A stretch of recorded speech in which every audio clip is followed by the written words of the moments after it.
Hello दोस्तों, आप सबका बहुत बहुत वेलकम है दृष्टि एसएससी यूट्यूब प्लेटफॉर्म पर। और इस वीडियो में हम डिस्कस करने वाले हैं इनकम टैक्स ऑफिसर के बारे में कंप्लीट डिटेल।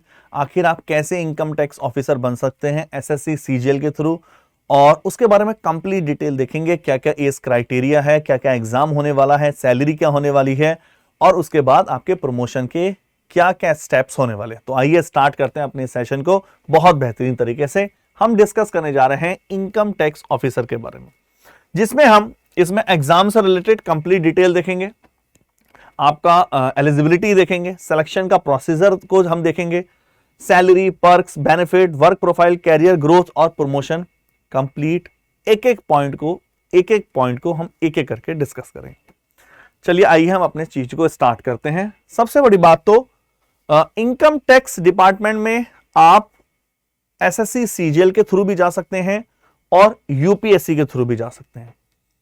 आप जानते हैं यूपीएससी के थ्रू ग्रुप ए लेवल की पोस्ट होती है और यहां पर ग्रुप बी और सी एसएससी सीजीएल के थ्रू। तो हम बात करने जा रहे हैं एसएससी सीजीएल के थ्रू इनकम टैक्स ऑफिसर के बारे में। तो एसएससी स्टाफ सिलेक्शन कमीशन, जिसके थ्रू आप एसएससी सीजीएल का जो एग्जाम होता है, काफी बच्चों को नॉलेज है, अगर किसी को नहीं है तो मैं आपको बिल्कुल बेसिक से बताने का कोशिश करूंगा। SSC CGL combined graduate level जो एग्जाम होता है, उसके थ्रू आप एसएससी में इनकम टैक्स डिपार्टमेंट में आप ज्वाइनिंग कर सकते हैं। सबसे पहले बात करते हैं, सर एग्जाम तो है सीजीएल का, लेकिन उसमें कितनी कितनी वैकेंसी आती है, थोड़ा सा इस पर बता दीजिए। तो आइए इस पर देखते हैं इसमें वैकेंसी कितनी कितनी आती हैं या आई हैं। अगर हम बात करें 2025, इसमें इस समय 18,000 प्लस वैकेंसी है। 2025 जो अभी आपका चल रहा है। अगर आप 2024 को देखो, लगभग 18,174, लगभग 18,174 वैकेंसी हैं आई थी 2024 में। अगर हम 2023 की बात करते हैं, 2023 में लगभग 8,415, 8,415 वैकेंसी थी 2023 में। अगर हम 2022 की बात करते हैं तो एवरेज 2022 में सबसे ज्यादा वैकेंसी है अभी तक 36,012, 36,012। एवरेज निकाला जाए अगर सबका, तो आपका सबका एवरेज अभी तक का हर साल लगभग एसएससी में 21,000 आपकी वैकेंसी आती है सीजीएल के थ्रू। लेकिन सीजीएल में जो वैकेंसी आ रही है, इसका मतलब यह नहीं है कि इनकम टैक्स के लिए टोटल पोस्ट 21,000 है, नहीं। इसमें कंबाइंड होता है, इसमें जीएसटी भी है, इसमें डब्ल्यूओ भी है, एएसओ भी है, आपका सारी चीजें कंबाइंड है, ठीक है ना।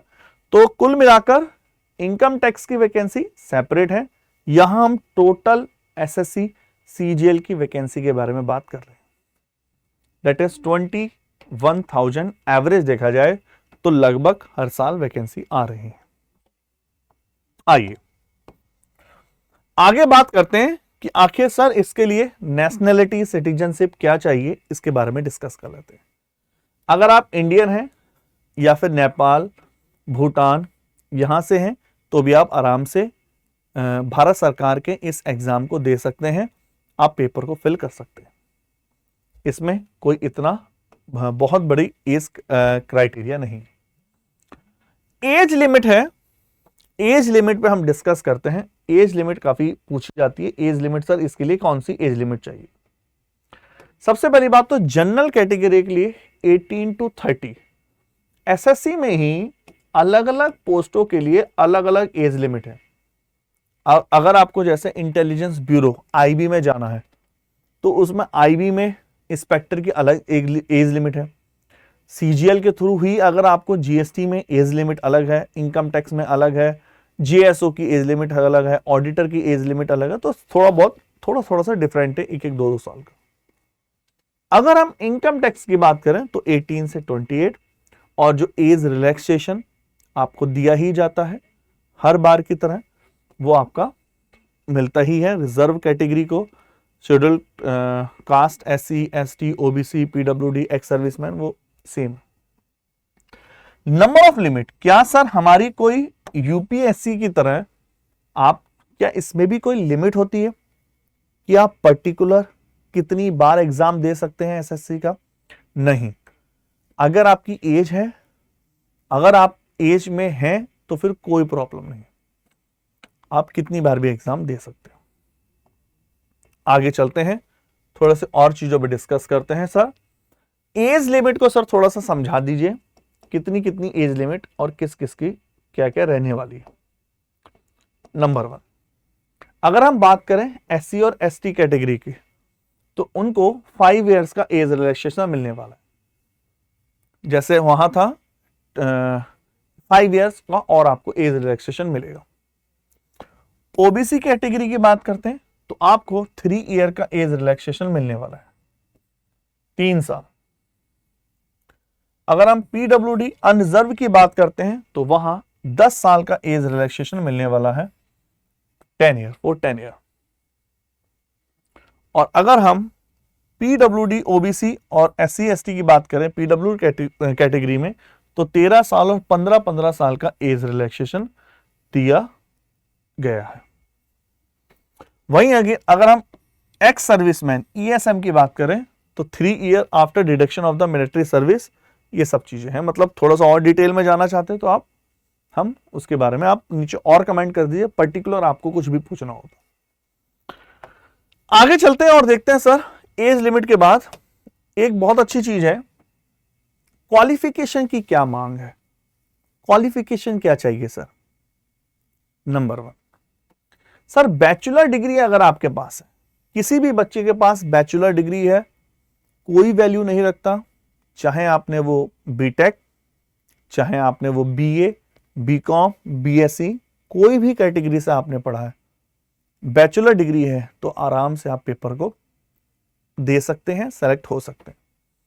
बैचलर डिग्री किसी भी यूनिवर्सिटी से है ना, आप आराम से। एक चीज बहुत अच्छी बात है, खासकर उन छात्रों के लिए जो विद्यार्थी हमारे आगे फाइनल ईयर में, देखिए जो have appear in the final year में जो है ग्रेजुएशन में, वो भी इस फॉर्म को फिल कर सकते हैं।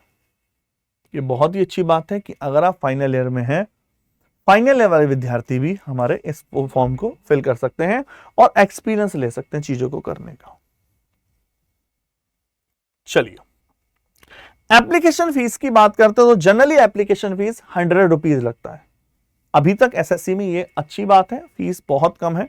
हाँ, जो फीस बचती है, अगर उन्हें फीस कभी लेना होता है तो आजकल एक नया सिस्टम SSC ने चालू कर दिया है, जब वो आंसर की रिलीज करते हैं तब वो पर क्वेश्चन के हिसाब से फीस उसमें चार्ज लगाते हैं, तो उसकी फीस जोड़ लें तो फीस ज्यादा हो जाती है, लेकिन फॉर्म फिल करते हुए आपको केवल 100 रुपीज ही देने हैं। उसमें भी वुमेन कैंडिडेट जो है और वो कैंडिडेट जो SC ST और PWD और एक्स सर्विसमैन से बिलोंग करते हैं, उनको कोई भी फीस नहीं पे करनी है, उनके लिए फॉर्म एकदम टोटली फ्री है। ठीक है, उन्हें कोई फीस नहीं पे करनी हो। किन्हें किन्हें वुमेन कैंडिडेट को, कोई भी कैटेगरी के वुमेन कैंडिडेट हो, और अदर कैंडिडेट जो SC ST PWD और एक्स सर्विसमैन में है, उनसे फीस नहीं ली जाएगी। आगे चलते हैं, एग्जाम के पैटर्न को समझते हैं और देखते हैं। जैसा कि आप जानते हैं, अगर आपका सपना इनकम टैक्स बनना है, इनकम टैक्स ऑफिसर बनना है, तो आपको इनकम टैक्स इंस्पेक्टर बनना है, तो आपको जाना होगा SSC CGL के थ्रू। SSC CGL में ही आपका प्री का एग्जाम होगा। नंबर 1, सबसे पहले प्री का एग्जाम होगा। अगर हम प्री की बात करें तो वो है रीजनिंग के, प्री के पेपर में आने वाले हैं रीजनिंग के 25 क्वेश्चन और मार्क्स आपके होंगे 50। एक क्वेश्चन 2 मार्क्स का है। नंबर 1, ये प्री का पेपर है।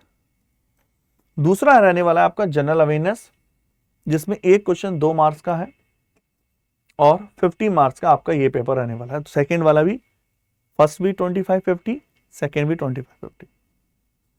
थर्ड वाला क्वांटिटेटिव एप्टीट्यूड की बात करते हैं, 25 क्वेश्चंस रहने वाले हैं, एक क्वेश्चन 2 मार्क्स का, तो ये भी आपका 50।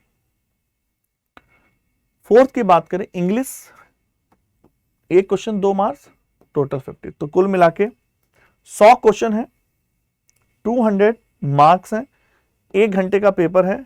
निगेटिव मार्किंग है 0.50, निगेटिव मार्किंग है 0.50 पर क्वेश्चन। ठीक है, निगेटिव मार्किंग 0.50 पर क्वेश्चन। आगे चलते हैं। अगर हम आगे बात करते हैं इसमें, आपका ये एग्जाम का पैटर्न है जो टीयर 2 के लिए। अगर आप ध्यान से देखें, मैथ्स में सेक्शन 1 है, सेक्शन 1 में मैथ्स में 30 क्वेश्चन है 90 मिनट के लिए, और रीजनिंग में 30 क्वेश्चन है 90 मिनट के लिए, 1 आवर का पेपर है ये। आपका सेक्शन सेकंड में इंग्लिश में है 45 क्वेश्चन 135 मार्क्स के लिए, टीयर 2। जीए में 25 क्वेश्चन 70 मार्क्स के लिए, 75।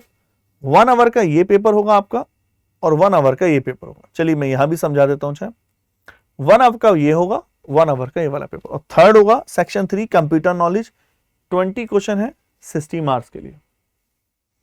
15 है कंप्यूटर नॉलेज, केवल क्वालिफाई नेचर है, और एक data entry speed test 20 data entry speed test जो 15 मिनट का होगा।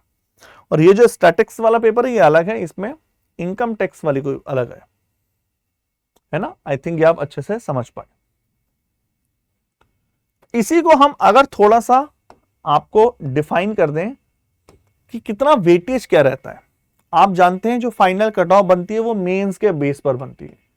जो कट ऑफ बनेगी वो केवल मेंस के बेस पर बनेगी। प्री केवल क्वालिफाई नेचर का है। प्री के मार्क्स फाइनल मेरिट में ऐड नहीं होते।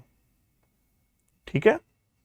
अगर हम जनरल देखें, मैथ्स का जो वेटेज है अगर हम देखें तो वो वेटेज है 23%। वेटेज की बात कर लें तो रीजनिंग और इंग्लिश जनरल अवेयरनेस 23%।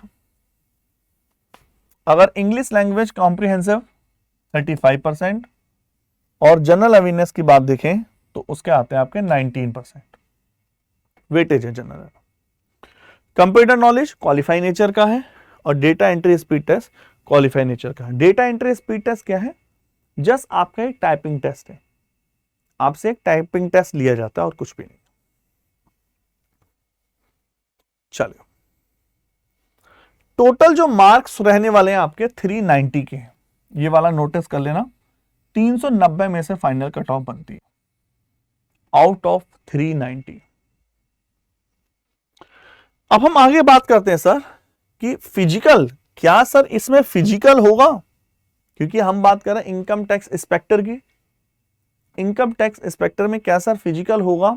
नहीं भाई, फिजिकल नहीं होता है सर। इंटरव्यू है, पहले हुआ करते थे इंटरव्यू, आजकल इंटरव्यू नहीं होते हैं। ये बहुत अच्छी बात है। बहुत सारे बच्चे बार बार पूछते हैं फिजिकल सर किन पोस्टों में? बच्चा फिजिकल उन पोस्टों में ज्यादा है जैसे एनआईए की सब इंस्पेक्टर है, इंटेलिजेंस ब्यूरो के सब इंस्पेक्टर है ना, सीबीआई के, तो इन पोस्टों में जनरल है। इनमें आपका फिजिकल नहीं है और ना ही इसमें इंटरव्यू। इंटरव्यू तो खैर एसएससी ने फाइनल खत्म ही कर दिया। आगे चलते हैं। तो सबसे बड़ी बात है, हम अपने मेन जो हम डिस्कस कर रहे हैं, अगर हम उसकी बात करें, इनकम टैक्स ऑफिसर की बात करें तो इनकम टैक्स ऑफिसर सीबीडीटी के अंडर में आता है। Inspector of income tax officer ये आता है central board of direct taxes CBDT, और इसके आपका पे लेवल 7 है जिसमें सैलरी, बेसिक सैलरी 44,900 से अप्रॉक्स 1,42,900 के बीच में, जिसमें 8th पे कमीशन नहीं है इंक्लूड, है ना। 8th पे कमीशन के जब लगेगा उसके अकॉर्डिंग वो अलग और चेंजेस आएंगे। अभी हम बात करते हैं कि वर्क प्रोफाइल की बात करें इसमें कि सर वर्क प्रोफाइल क्या क्या रहने वाला है। मतलब वर्क प्रोफाइल का मतलब है कि इनको करना क्या क्या होता है। तो 2 तरह के जॉब्स हैं, 2 तरह की आपको इसमें वैरायटी मिलने वाली है। नंबर 1, पहली वैरायटी है, एक तो हुआ जो डेस्क जॉब होती है।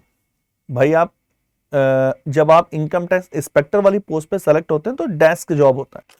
आजकल आप देख रहे होंगे यूट्यूब वगैरह पे, देखिए बहुत सारे हैं जो क्योंकि अब इन्होंने फेसलेस सिस्टम कर दिया है, कंप्लीट फेसलेस सिस्टम है। मतलब जब आप आईटीआर फिल करते हैं तो पहले जैसे पता चल जाता था कि आपके आईटीआर फॉर्म पर कौन वर्क कर रहा है जब आईटीआर रिटर्न के लिए फिल किया जाता है। फॉर एग्जाम्पल, आपको एक बड़ी कंपनी चलाते हैं, तो जब आप आईटीआर फिल करते थे इनकम टैक्स के, भाई हमने मान लेते हैं साल के 12 लाख रुपए दिए, कंपनी या गवर्नमेंट उसमें से कुछ टैक्स डिडक्ट करके आपको रिटर्न करेगी। तो पहले पता चल जाता था कहाँ है आपकी फाइल, कौन इस पर वर्क कर रहा है, इससे करप्शन को बढ़ावा मिलता था। अब आ गया है फेसलेस सिस्टम। आप यूट्यूब वगैरह पे देख रहे होंगे, बहुत सारी चीजें हैं, बहुत सारे जो स्टूडेंट हैं या जो जॉब कर रहे हैं वो क्या करते हैं, बहुत सारी वीडियो बनाते हैं जनरल कि कौन सा केस है, कोई केस कैसे चल रहा है, तो वो कहलाती है डेस्क जॉब, जो वो जस्ट अपने डेस्क पर बैठकर फाइल्स वर्क है उस पर वर्क करते हैं। और दूसरा होता है आपका फील्ड जॉब, जब आप फील्ड में जा रहे हैं, एक्चुअल में रेड वगैरह का जो वर्क है उससे रिलेटेड वो कंप्लीट वर्क है फील्ड जॉब, है ना। तो यहां पर भी इस स्लाइड में यही मेंशन किया है हमने आपको। एक तो है नॉन असेसमेंट सेक्शन, जिसमें आपका होता है जैसे आपका फील्ड जॉब वगैरह, रेड वगैरह सेक्शन करना, रेट शेड्यूल करना, ये सारी चीजें। और जो असेसमेंट सेक्शन होता है इसमें आपका जस्ट आपका टीडीएस रिलेटेड, रिफंड क्लेम, ये सब चीजें। फॉर एग्जांपल हाई कोर्ट में, जैसे एक बहुत प्यारा सा मैंने ऑनलाइन इसका एग्जांपल देखा था कि किसी एक फर्म ने कुछ इशू हुआ, आईटीआर कैसे, आईटीआर इनकम टैक्स ऑफिसर कैसे देखता है। फॉर एग्जांपल मेरे बैंक अकाउंट में मैंने प्रॉपर्टी बेच के 1 करोड़ रुपए आए मान लेते हैं, और मैंने 1 करोड़ रुपए अगले दिन ही ट्रांसफर कर दिए अपने फ्रेंड के बैंक अकाउंट में। तो जैसे ही मेरे अकाउंट में 1 करोड़ रुपए आता है, मेरा पैन कार्ड कनेक्टेड है, आईटीआर ऑफिस को पता चल जाता है कि इन्होंने इतने अमाउंट पर, जो 1 करोड़ अमाउंट आया उस पर आईटीआर फिल नहीं किया है। तो अभी एक बड़ा प्यारा सा भी केस आया था। तो ऐसे में क्या होता है, कई बार जो फेसलेस वाली स्कीम होती है, एक बार कुछ ऐसा केस हुआ तो फिर इनकम टैक्स की तरफ से उसको डायरेक्ट मेल या कुछ कर दिया गया, कोई कांटेक्ट वगैरह किया गया। अब वो क्या करते हैं, इस केस को लेकर सुप्रीम कोर्ट चले गए। वो इस बात को लेकर सुप्रीम कोर्ट नहीं गए कि मेरा 1 करोड़ अमाउंट आया था, हमने कैसे भी आया हो उस पर टैक्स दे ना दे, वो इस बात को लेकर सुप्रीम कोर्ट चले गए जब फेसलेस सिस्टम है कंप्लीट, तो इनकम टैक्स डिपार्टमेंट ने मुझसे डायरेक्ट कांटेक्ट क्यों किया। वो डायरेक्ट कांटेक्ट नहीं कर सकते। तो कुल मिला के मैं आपको एक सिनेरियो दे रहा हूं, ऐसे ऐसे हैं हाई कोर्ट, सुप्रीम कोर्ट, जो केस वगैरह होते हैं ये सब आपके डेस्क जॉब में आते हैं, जिसमें आपका सारा चलता रहता है प्रोसेस।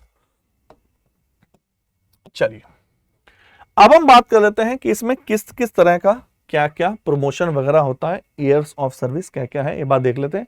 लेवल 1 प्रमोशन, सबसे पहले एंट्री लेवल। बहुत सारे स्टूडेंट आप जानते हैं टैक्स असिस्टेंट वाली पोस्ट है एसएससी सीजीएल के थ्रू, टैक्स असिस्टेंट। अगर आपका स्कोर थोड़ा सा कम आता है तो हो सकता है आप एंट्री टैक्स असिस्टेंट के बेस पर लें। तो जो टैक्स असिस्टेंट के बेस पर लेंगे उनका सैलरी रेंज अप्रॉक्स 25,500 से लेकर 81,100 तक है पर मंथ। और बात करते हैं 3 ईयर के लगते हैं आपको प्रमोशन के लिए, अगले प्रमोशन के लिए। काफी देखो, इसमें खाली ईयर नहीं होता, इसमें आपका एग्जाम भी होता है। और हम बात कर रहे हैं इनकम टैक्स इंस्पेक्टर की। इनकम टैक्स ऑफिसर अलग पोस्ट है, वो प्रमोशन से मिलती है। डिपार्टमेंट के अंदर इंटरनल एग्जाम होते हैं, वो क्लियर करने होते हैं, तब आपको प्रमोशन में मिलता है। लेवल 1 प्रमोशन मिलेगा, सीनियर टैक्स असिस्टेंट बन गया। ये जो टैक्स असिस्टेंट एंट्री हुई थी और 35,400 से सैलरी बढ़ के हो गई 1,12,400 पर मंथ। अगर हम 3 साल का आपको इस पर सर्विस देने के बाद फिर प्रमोशन का मौका मिलेगा। लेवल 2 प्रमोशन होता है इनकम टैक्स ऑफिसर, और अगर इंस्पेक्टर, सॉरी ऑफिसर नहीं, और जब आप इंस्पेक्टर वाली पोस्ट में एंट्री करेंगे तो सीधा यहां एंट्री करेंगे। सैलरी रेंज 44,900 से 1,42,400 तक।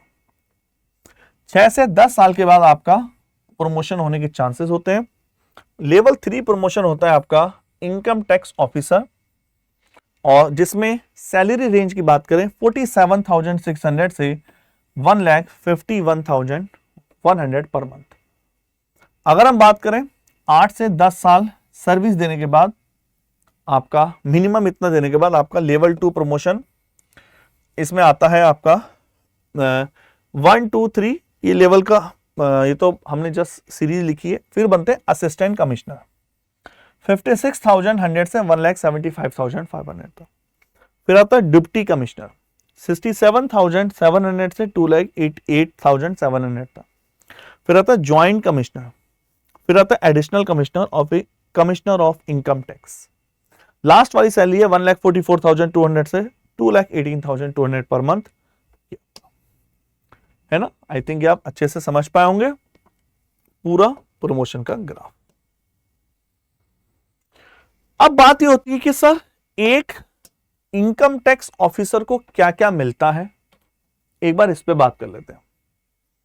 जैसा कि मैंने आपको बताया, ध्यान से देखना इस चीज को, जैसे कि हम आपको बता चुके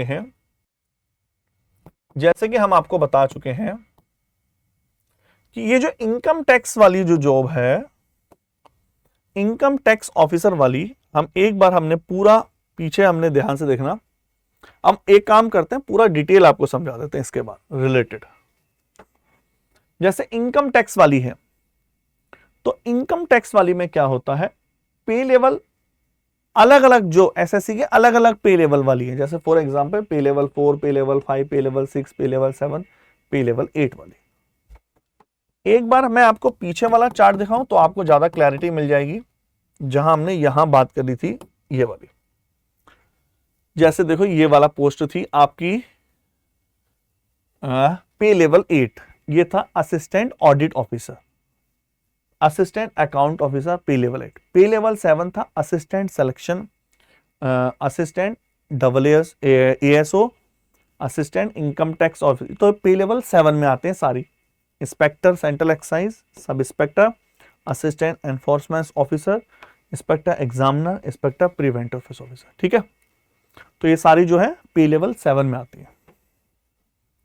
अगर ये पे लेवल 7 में है तो हम बात कर रहे हैं पे लेवल 7 की, किसकी, सैलरी स्लिप की।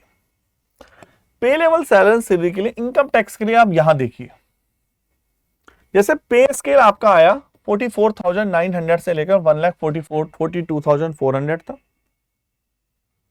ग्रेड पे जुड़ रहा है इसमें 4600 ग्रेड पे 4600। बेसिक पे जुड़ रहा है 44,900। HRA सिटी पे डिपेंड करता है, HRA मिलता है जो एक्स सिटी में, वाई सिटी में, जेड सिटी में डिफरेंट हो सकता है। एक्स सिटी में 20% होता है बेसिक का 16, और ये 8%, ये आपका अलग अलग है।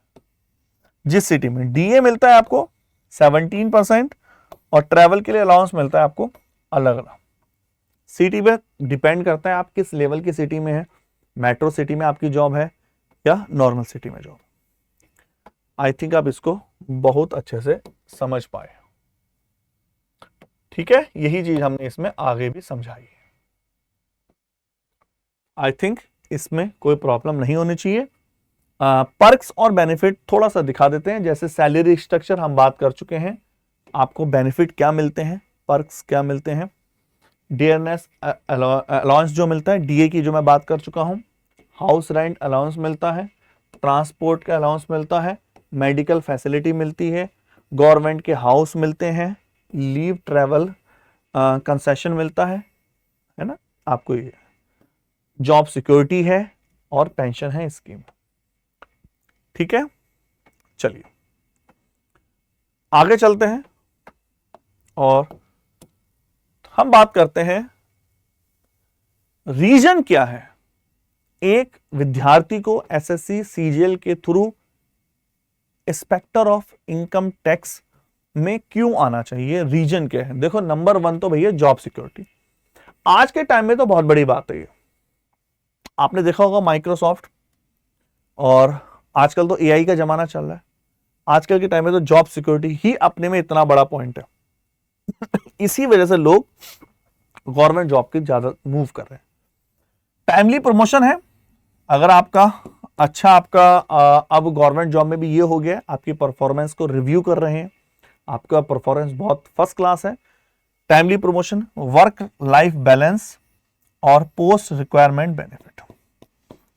आई थिंक ये आपको है ना। और इसमें वो चीजें नहीं है रुतबा वाली जो समाज में इज्जत है, वो हमने इसमें ऐड नहीं कर रखी, ठीक है ना। वो तो आप समझ गए होंगे। चलिए और देखते हैं, थोड़ा सा और बात करते हैं। सर एग्जाम तो ठीक है, एग्जाम में सिलेबस क्या क्या है। सर एग्जाम तो आपने बता दिया, पढ़ना क्या है, सिलेबस क्या है और क्या क्या एग्जाम में आता है ये तो बताइए। आ जाइए। तो आपको क्वांट सेक्शन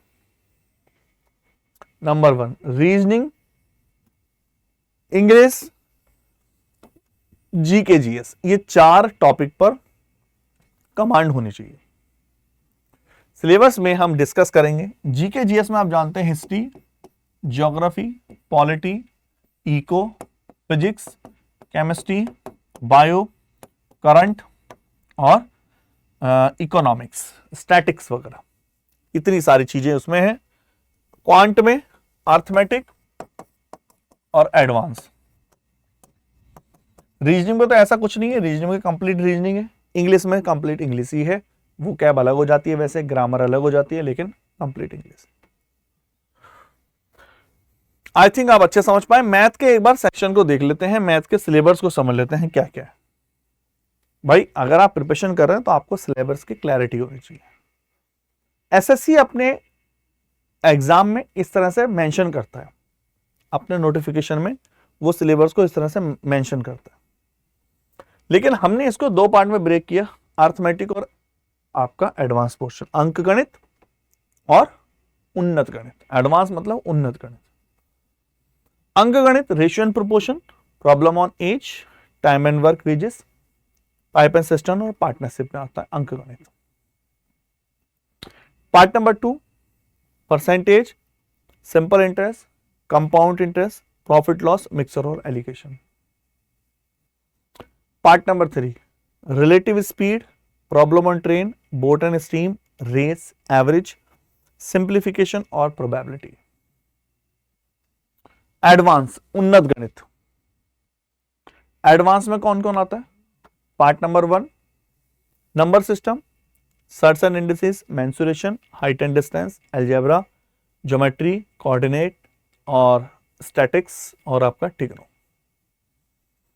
रीजनिंग वाला पोर्शन, ये आपके रीजनिंग वाला पोर्शन है। एसएससी अपने नोटिफिकेशन में रीजनिंग को इस तरह से पूरा एक एक चीज को मेंशन करती है। हम इसको थोड़ा सा आप अलग अलग पढ़ भी सकते हैं हम चाहें तो, जैसे आपका एनालॉजी हो गया, रीजनिंग के कोडिंग डिकोडिंग, सीरीज, आपका problem solving, word building, number series, decoding, operations, Venn diagram, folding, unfolding, pattern, ये सारी चीजें हैं। आप चाहे तो इसका स्क्रीनशॉट ले लीजिए। मैं थोड़ा सा साइड हो जाता हूं आराम से, जिससे आपको क्लैरिटी हो सके। ठीक है, अच्छे से स्क्रीनशॉट ले लीजिए इसको और क्लियर। देखो जीके जीएस में, जनरल इंटेलिजेंस में भी हमने एक अलग अलग भी बता रखा है ना, एनालॉजी, सिमिलैरिटी, स्पेस विजुअलाइजेशन, आपका प्रॉब्लम सॉल्विंग, एनालिसिस, ओरिएंटेशन, ये सारी चीजें बता रखी। ये सारा चीजें हमने टॉपिक वाइज एक एक चीज को मेंशन कर रखा, जिससे आपको कोई प्रॉब्लम ना हो। जनरल अवेयरनेस में जो एसएससी मेंशन करता है वो ये है अपने आप, लेकिन इतना ही काफी नहीं है। इंग्लिश में ये मेंशन करते हैं, कहने को बस इतना वो लिख देता है कि भाई 10th लेवल की होगा पार्ट सी, लेकिन बहुत सारी चीजें आ जाती हैं, आप समझ पाते हैं एक एक चीज को देखना। टीयर 2 के लिए खास बात ये है, टीयर 2 के लिए वो अलग से सिलेबस निकालता है एसएससी। टीयर 2 के लिए, टीयर 2 में सिलेबस है, जैसे नंबर सिस्टम के लिए अलग बताता है वो, नंबर सिस्टम टीयर 2 के लिए बता रहा है वो। Fundamental arithmetic operation, percentage, ratio, square root, average, interest, profit loss, tier 2 के लिए। Algebra, geometry, mensuration, trigonometry, statics and probability, और ये इसी तरह से ये रीजनिंग के हैं आपके सामने, ये पूरा रीजनिंग के है ना। और ये आपका इंग्लिश लैंग्वेज का है, idiom, phrases, one word, improve, active passage, ये सारी चीजें। आई होप आप चीजों को बहुत अच्छे से देख पा रहे होंगे। मॉड्यूल है जनरल अवेयरनेस का, पेपर सेकंड के लिए, सेक्शन सेकंड मतलब मेंस के लिए। कंप्यूटर प्रोफेंसी जो कंप्यूटर वाला टेस्ट होगा वो यहां है, कंप्यूटर भी क्वालिफाइड नेचर वाला वो यहां। ठीक है, तो बहुत सारे बच्चे ये पूछ रहे थे कि सर इसके बारे में वीडियो लाइए, ये वीडियो आपके लिए कंप्लीट है। आई होप आप इसको बहुत बेहतरीन तरीके से करेंगे। मुझे नीचे कमेंट करके आपको कमेंट करना है कि आप कब तक का आपका ड्रीम है 2025 इनकम टैक्स इंस्पेक्टर बनने का, 2026, 2027 या 2027। नीचे जब तक आप ड्रीम नहीं पालेंगे, जब तक आप सोचेंगे नहीं, एक टाइम लिमिट नहीं देंगे, तब तक वो एक्चुअल में रियल में हो नहीं पाता। तो अपने को एक टाइम लिमिट दीजिए कि यहां तक मैंने सोचा है। चलिए, आपका कोई डाउट हो तो नीचे कमेंट कर दीजिए। Thank you very much.